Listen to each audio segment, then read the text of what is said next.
Hoje apresentarei um trabalho sobre o teórico Donald Woods Winnicott. Começarei falando sobre a bibliografia de Winnicott. Donald Woods Winnicott nasceu em 1896 em Plymouth, na Inglaterra.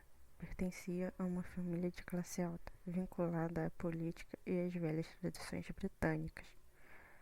Sua infância contou com uma vantagem notável, segundo ele mesmo.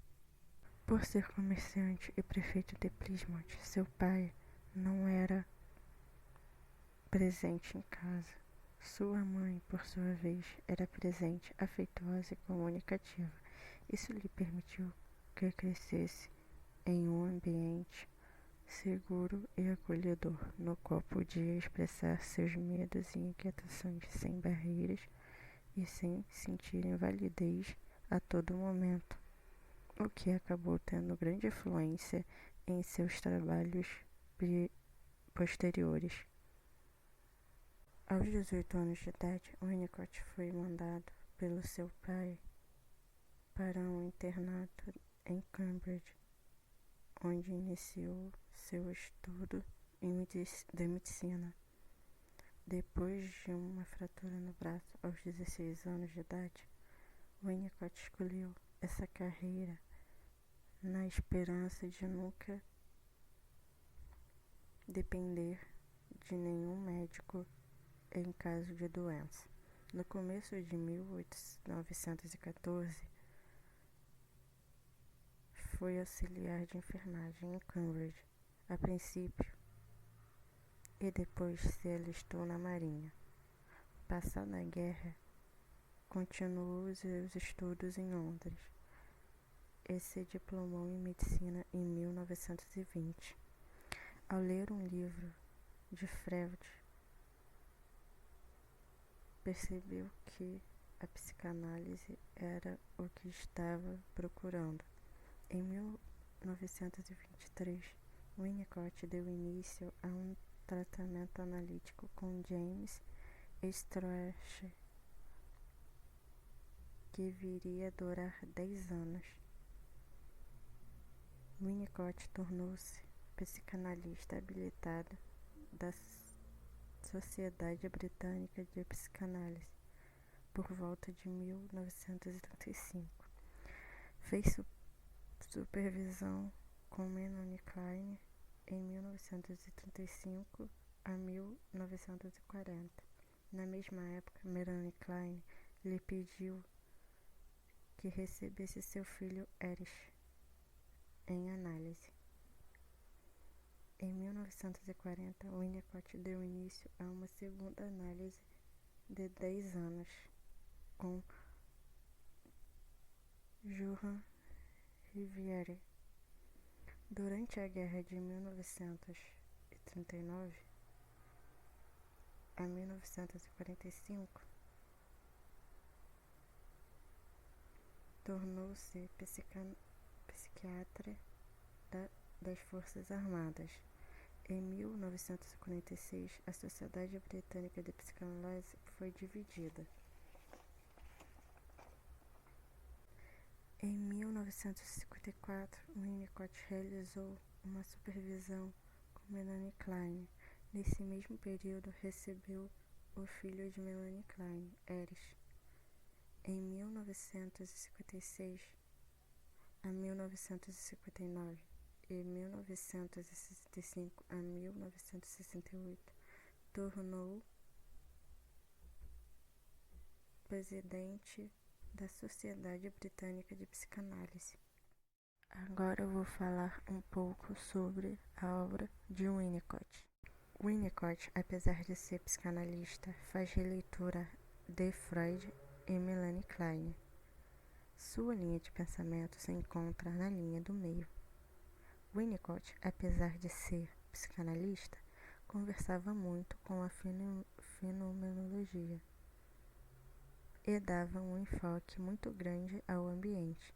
Mesmo assim, não era behaviorista e nem comportamental. É importante entender que ele compreende o ser humano como um ser que tem propensão ao desenvolvimento, ou seja, ele sempre está sendo influenciado e é suscetível a mudanças.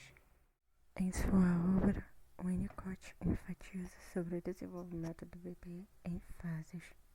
Na primeira fase, Winnicott observou que o ser humano é completamente dependente de seu cuidador, sendo que, caso esse não provenha alimento e segurança para o bebê, o mesmo certamente morrerá, uma vez que é incapaz de buscar inicialmente e por conta própria o conforto no ambiente.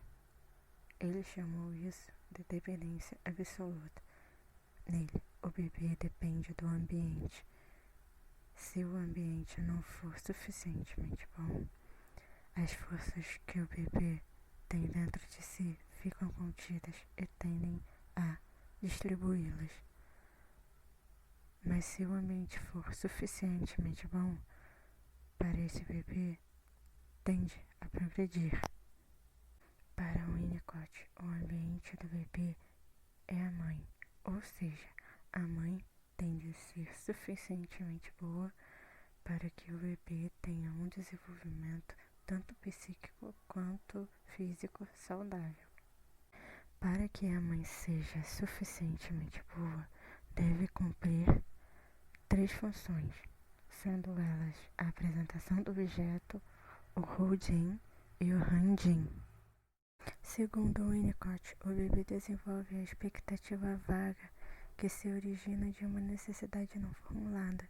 A mãe, se adaptando, apresenta um objeto ou uma manipulação que satisfaz as necessidades do bebê, de modo que o bebê começa a necessitar exatamente do que a mãe apresenta. Desse modo, o bebê começa a se sentir confiante em ser capaz de criar objetos e criar um mundo real. A mãe proporciona ao bebê um breve período em que a onipotência é um fato da experiência. A apresentação do objeto é a primeira função tida como importante. Essa experiência, com a primeira apresentação do objeto ao bebê, é proporcionada pela mãe, sendo ele o seio ou a mamadeira.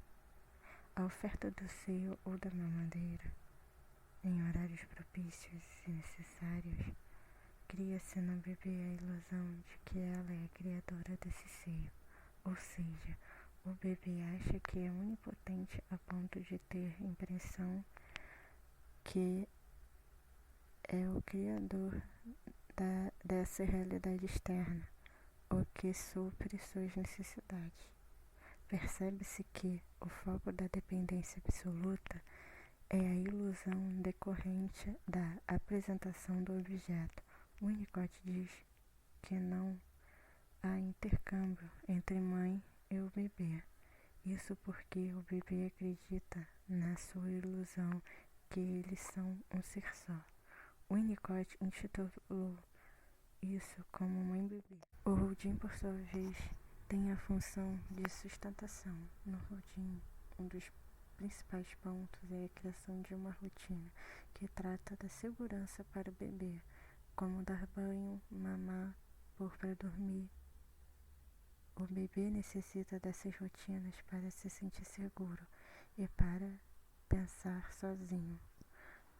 Tudo isso é muito sutil, mas ao longo de muitas repetições ajuda a sustentar os fundamentos da capacidade que o bebê tem de se sentir real. Com esta capacidade, o bebê pode enfrentar o mundo ou, eu diria, pode continuar a desenvolver os processos de maturação que ele ou ela herdam. O handing trata-se da função de manipulação do bebê enquanto ele é cuidado. É a função que harmoniza a vida psíquica com o corpo e que Winnicott chama de personalização. a qual o bebê começa a entender as partes do seu corpo. Nessa fase, é importante pensar no sujeito que segura a criança, que pega no berço, porque o bebê é extremamente sensitivo. Então, essa personalização é o reconhecimento das partes do bebê, é a noção da imagem corporal. O principal ponto é entender que a forma de se pegar a criança é muito séria. Um bebê pode ser alimentado sem amor, mas um manejo desastroso ou impessoal fracassa em fazer o indivíduo uma criança humana nova e autônoma. Uma mãe que cumpre essas 3 funções, segundo Winnicott, é uma mãe suficientemente boa, ou seja, boa o suficiente para que o bebê possa conviver com ela sem prejuízos psíquicos. Ela apresenta um ambiente bom e permite que a criança coloque em prática suas tendências inatas ao desenvolvimento e continuidade da vida, fazendo emergir o verdadeiro self. Inicialmente, o self foi um termo introduzido por Hamann, que por sua vez foi um dos fundadores da Escola de Psicologia do Ego em 1950. Este termo serve para designar a representação da pessoa inteira, corpo e organização mental. Mas para Winnicott haveriam 2 aspectos no self, que estariam presentes em qualquer ser humano em proporções variadas, um verdadeiro e um falso. O verdadeiro para Winnicott é a pessoa que eu, e apenas eu, a pessoa que se constrói a partir do emprego de suas tendências inatas. Este self se manifesta com gestos espontâneos e das ideias pessoais, pois só o verdadeiro self é o criador e pode ser sentido como real. E este self, portanto, que resulta numa mãe suficientemente boa. A mãe é insuficientemente boa quando não se identifica com as necessidades do filho, não responde aos seus gestos. Surge daí uma adaptação falha ao bebê, devido à divisão da mãe em pedaços. Nesse caso, trata-se mais de uma mãe ausente e cujo o desapego à criança é simplesmente comum. Assim, o falso self se dá pela incapacidade para reconhecer os gestos e a intenção do bebê. Sem perceber, a mãe introduz a própria intenção. A mãe também se mostra incapaz de estabelecer uma ressonância com o bebê. O falso self funciona como um mecanismo de defesa contra o impensável, exploração, aniquilação do verdadeiro self. É importante salientar que a partir do momento que a mãe é insuficientemente boa, as falhas da mãe não são sentidas como frustração. No que as falhas provocam são carências na satisfação de necessidade, dificultando o desenrolar do seu desenvolvimento. Disso surge a angústia, que daí resulta impensável e surge como uma ameaça de aniquilação do eu. Despedaçamento, impressão de queda infindável, sentir-se levado pelas alturas infinitas, ausência de relação com o corpo, ausência de orientação do espaço temporal. A essência da angústia psicótica. É claro que o bebê pode encontrar formas de arranjar-se, pois não há determinismo. Mas daí pode surgir organizações patológicas da personalidade. Por exemplo, o autismo ou a esquizofrenia infantil, esquizofrenia latente, que se manifesta em fases de tensão e fadiga, um estado limítrofe.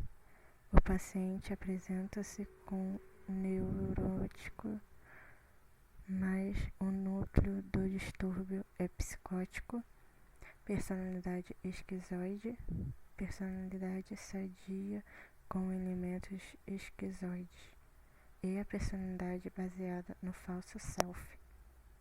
Dando foco ao falso self, percebe-se que ele é a principal reação do bebê às falhas de adaptação da mãe.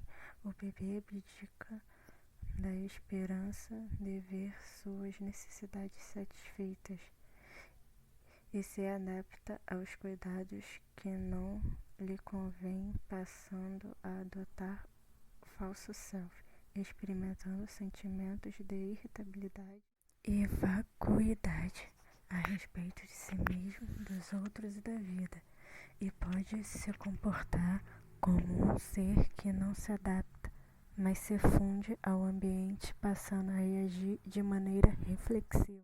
Para que sejam capazes de passar por essa fase inicial na presença de uma mãe suficientemente boa, a organização psíquica futura seria de ordem neurótica. Nota-se que para os demais seria necessário dar forma a uma relação de dependência extremamente forte ou absoluta, como o terapeuta, que ficaria no lugar da mãe, fazendo o papel de suficientemente bom e identificando-se com as necessidades do paciente, assegurando simbolicamente a função de sustentação, holding, que possibilitará a maior autoconfiança no paciente. O analista é utilizado pelo paciente da forma que melhor lhe convier. Se ele precisar ficar quieto, por exemplo, são previsíveis os comportamentos tipicamente infantis, sendo essa capacidade de identificar-se com as necessidades do paciente que acarreta o descongelamento de sua situação primitiva de carência ambiental, permitindo ao eu evoluir. O paciente pode vir a demonstrar sentimentos diversos, como raiva. Tal sentimento toma o lugar da angústia, vivenciando-a sem risco de aniquilamento. Na terapia, o sequenciamento de tratamento começa com a adaptação do analista às necessidades do paciente. Em seguida, ocorre a liberação dos processos de maturação, descongelamento. Depois, a intervenção de uma falta de adaptação.